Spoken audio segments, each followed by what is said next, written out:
If you've been around Christian people much or have been to a Christian gathering, you have most likely heard people talking about the importance of the Word of God. You may have heard people say to you need to get into the Word, or tell you to read your Bible. Hebrews 4:12 describes the Word of God as being living and active, and it is able to judge the thoughts and attitudes of our hearts. If you believe this is true, you and I have so much to discover. So how do you get familiar with a book that isn't like any other book ever written?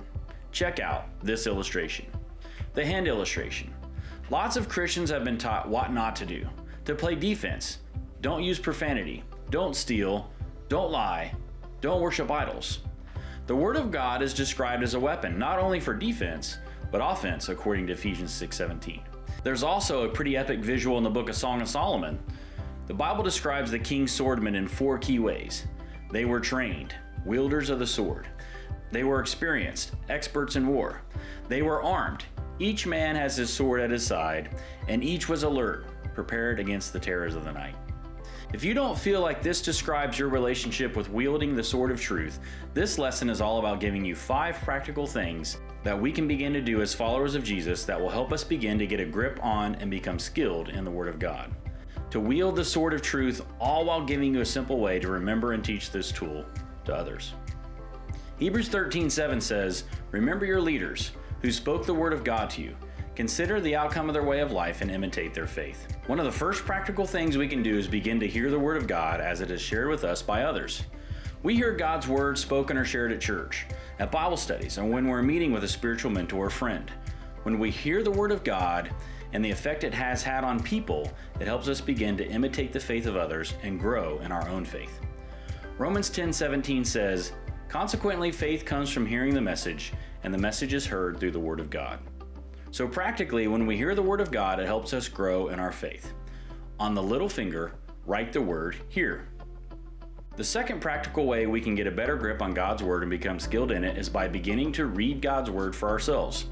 In reference to the command for Israel's king to read God's Word, Deuteronomy 17:19 says, "It is to be with him, and he is to read it all the days of his life, so that he may learn to revere the Lord his God and follow carefully all the words of this law and these decrees."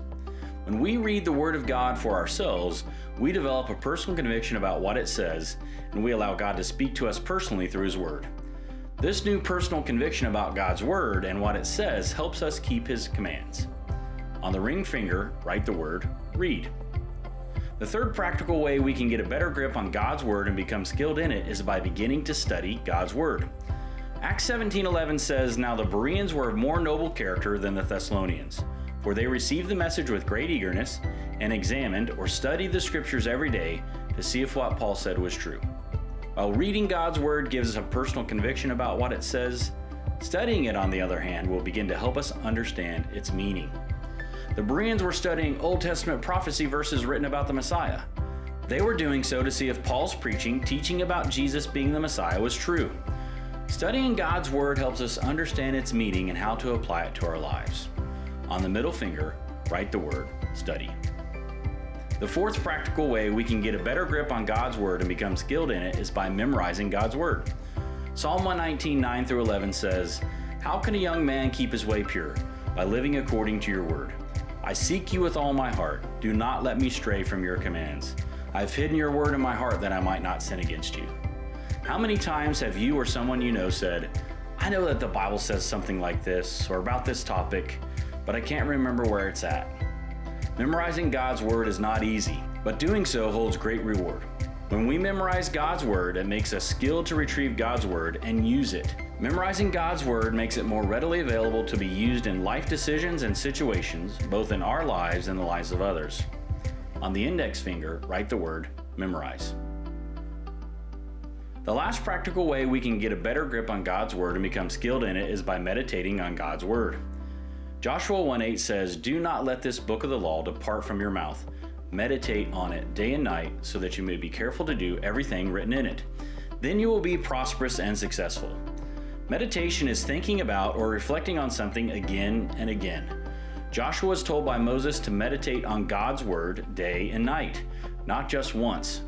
If I hear, read, or study God's Word in the morning, chances are, without reflecting or meditating on it throughout the day, I will have easily forgotten what it says before the day's over. The latter part of Joshua 1:8 says, "So that you will be careful to do everything written in it." Meditating on God's Word helps us apply it to our lives. Each finger, starting with a little finger, is a little stronger than the previous, but the thumb is critical. Without it, it is extremely difficult to truly grip anything. Meditating on God's Word is critical to us getting a grip on it and applying God's Word to our lives. On the thumb, write the word, meditate. This leads us to our final principle of the word hand illustration, and that is obedience. James chapter 1, 21 and 22 says, "Therefore get rid of all moral filth and the evil that is so prevalent, and humbly accept the word planted in you, which can save you." Do not merely listen to the word and so deceive yourselves. Do what it says. If we are doing all the previous principles, but we fail to obey what God's word tells us, then we are deceiving ourselves and missing the point of God's word. God gives us His word to teach us about who He is, who His Son Jesus is, and how we can follow Him. In the palm of the hand illustration, write the word, obedience. The four fingers are ways we can intake God's word. The thumb shows us how to hang on to God's word, allowing us to reflect, understand, obey, and share the word with others. And lastly, the palm connects it all together. Obedience to God's word is what He expects from His people. Our hope and prayer for you is that by reflecting upon and applying the above principles, that you will grow in your relationship with God and His Son, Jesus Christ. Part of us growing as His disciples is getting a better grip on God's word, growing in skills that will help not only us, but also others grow in their faith, and in doing so, advance Jesus' kingdom here on earth. If you want to learn a quick and easy way to get started reading the Word, click here to see the cornerstone illustration.